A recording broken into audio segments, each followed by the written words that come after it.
ಆತ್ಮೀಯ H16 news ಅರ್ಥಾತ್ ಥೇ ಸೀತಾರಾಮ್ ನ್ಯೂಸದ ವೀಕ್ಷಕರೇ, ನಾನು ನಿಮ್ಮವ ಎಂ ಆಯುಧ ಮಲ್ಲಪ್ಪ ಜೊತೆ ಅವರು.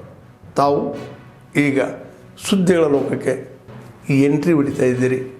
ಈ ಸುದ್ದಿಗಳನ್ನು ಪ್ರತಿಯೊಂದು ನೋಡೋ ಜೊತೆಗೆ ನಿಮ್ಮ ಅಭಿಪ್ರಾಯಗಳನ್ನು ಹಂಚ್ತಾ ಇರ್ರಿ. ಯಾಕಂದರೆ ಈ ಸುದ್ದಿಗಳು ನಿಮಗಾಗಿ, ನಿಮ್ಮ ಬದುಕಿಗಾಗಿ, ನಿಮ್ಮ ವೈಚಾರಿಕೆಗಾಗಿ, ನಿಮ್ಮ ತಿಳುವಳಿಕೆಗಾಗಿಯೂ ನಿಮಗೂ ಗೊತ್ತು.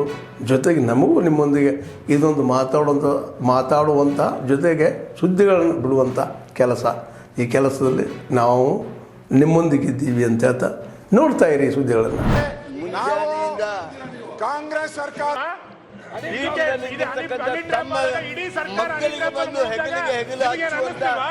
ಸಂಸದೀಯ ಸಚಿವರಿಗೆ ಅನ್ನಿಸ್ತಿಲ್ವಾ?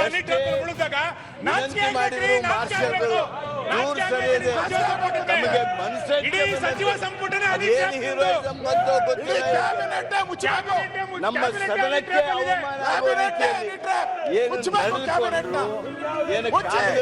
ಬೀಸೋದ್ರ ಮೂಲಕ ಅದಕ್ಕಾಗಿ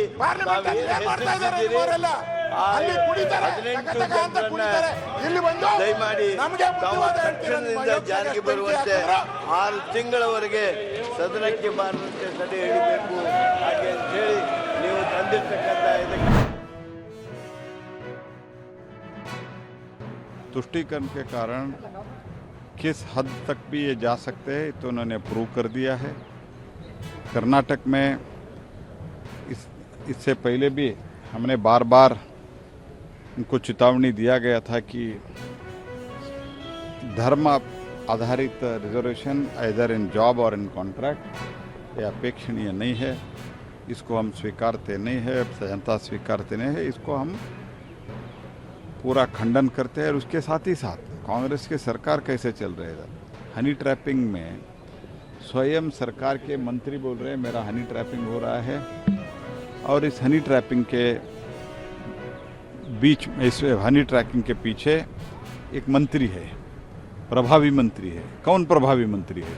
तो सरकार इसको सीबीआई को देना चाहिए, नहीं तो हाईकोर्ट के मॉनिटरिंग में इसको इंक्वायरी करना चाहिए. ये क्या चल रहा है कर्नाटक में, ये तो मुझे समझ के बाहर है. तो ये बहुत ही निंदा करता हूँ. और 4% सिर्फ मुसलमान रिजर्वेशन के लिए पूरे इतने एमएलए को सस्पेंड करना.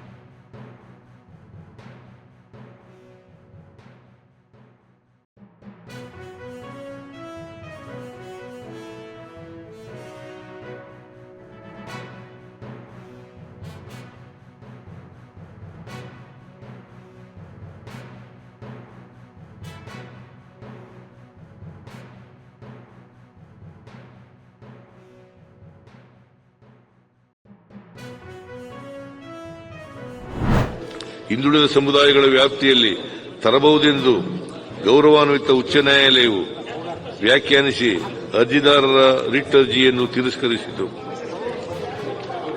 ಅನಂತರ ಶ್ರೀ ವೆಂಕಟಸ್ವಾಮಿಯವರ ಆಯೋಗವು ಒಟ್ಟು 5 ವರ್ಗಗಳನ್ನು ಗುರುತಿಸಿ ಎ, ಬಿ, ಸಿ, ಡಿ ಮತ್ತು ಇ ವರ್ಗಗಳೆಂದು ವ್ಯಾಖ್ಯಾನಿಸಿತು. ಮುಸ್ಲಿಂ ಸಮುದಾಯವನ್ನು ಹಿಂದುಳಿದ ವರ್ಗಗಳ ಗ್ರೂಪ್ ಸಿಯಲ್ಲಿ ಸೇರಿಸಿತು.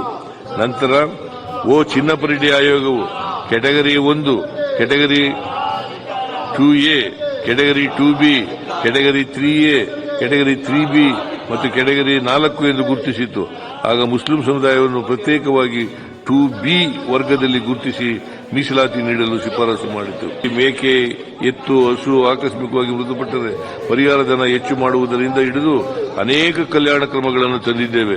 ಕೃಷಿ ಕ್ಷೇತ್ರಕ್ಕೆ ಕೊಡಲಾಗಿತ್ತು. ಈ ಅನೇಕ ಕಲ್ಯಾಣ ಕ್ರಮಗಳನ್ನು ತಂದಿದ್ದೇವೆ. ಕೃಷಿ ಕ್ಷೇತ್ರಕ್ಕೆ ಕೊಡಲಾಗಿ ಈ ಬಾರಿ ನಾವು ಸಮಗ್ರ ಕೃಷಿ ಕ್ಷೇತ್ರಕ್ಕೆ 51,339 ಕೋಟಿ ರೂಗಳನ್ನು ಕೊಟ್ಟಿದ್ದೇವೆ.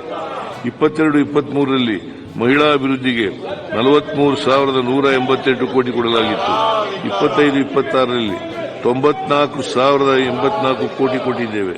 ಮಕ್ಕಳ ಬಜೆಟ್ಗಾಗಿ 22-23ರಲ್ಲಿ 40,944 ಕೋಟಿ ರೂಗಳನ್ನು ಕೊಡಲಾಗಿತ್ತು. 25-26ರಲ್ಲಿ 62,000 ಕೋಟಿ ರೂಗಳನ್ನು ಕೊಟ್ಟಿದ್ದೇವೆ.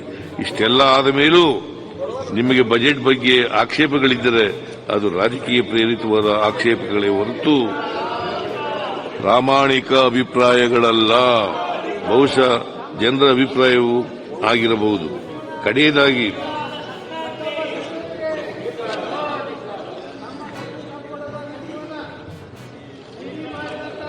ಆಮೇಲೆ ಒಂದು ಘೋಷಣೆಯನ್ನ ಮಾಡಲಿಕ್ಕೆ ಬಯಸ್ತಾ ಇದ್ದಾರೆ.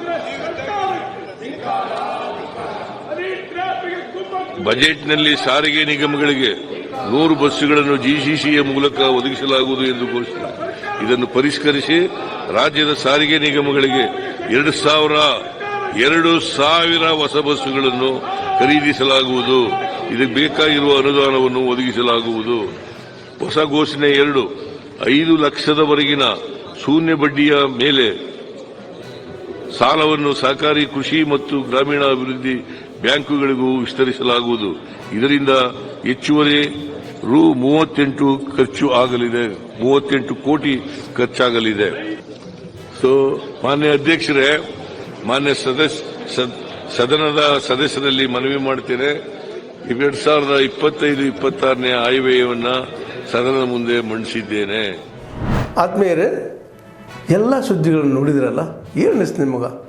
ಇದರಲ್ಲೇ ನಿಮ್ಗೆ ಲೈಕ್ ಆಗಿರ್ಬೋದು, ಡಿಸ್ಲೈಕು ಆಗಿರ್ಬೋದು, ಕಾಮೆಂಟ್ ಬೇಡಪ್ಪ ಅಂತೂ ಅನಿಸಿರ್ಬೋದು, ಕಾಮೆಂಟ್ ಮಾಡಬೇಕಪ್ಪ ಅನಿಸಿರ್ಬೋದು, ಶೇರ್ ಮಾಡಬಾರ್ದಪ್ಪ ಅನಿಸಿರ್ಬೋದು, ಅದು ಮಾಡಬೇಕು ಅನಿಸಿರ್ಬೋದು. ಏನಾದರೂ ಆಗಲಿ ಶೇರ್ ಮಾಡ್ತಾಯಿರಿ, ಈ ನ್ಯೂಸ್ಗಳನ್ನ ಹಂಚ್ತಾ ಇರಿ, ಜೊತೆಗೆ ಇದಕ್ಕೆ ಸಬ್ಸ್ಕ್ರೈಬ್ ಆಗ್ತಾಯಿರಿ ಅಂತ ಹೇಳ್ತಾ H16 ನ್ಯೂಸ್ ಅರ್ಥಾತ್ ಹೇ ಸೀತಾರಾಮ್, ಇದು ಸತ್ಯದ ಕೈಗೆ ನಡಿ. ವಂದನೆಗಳು.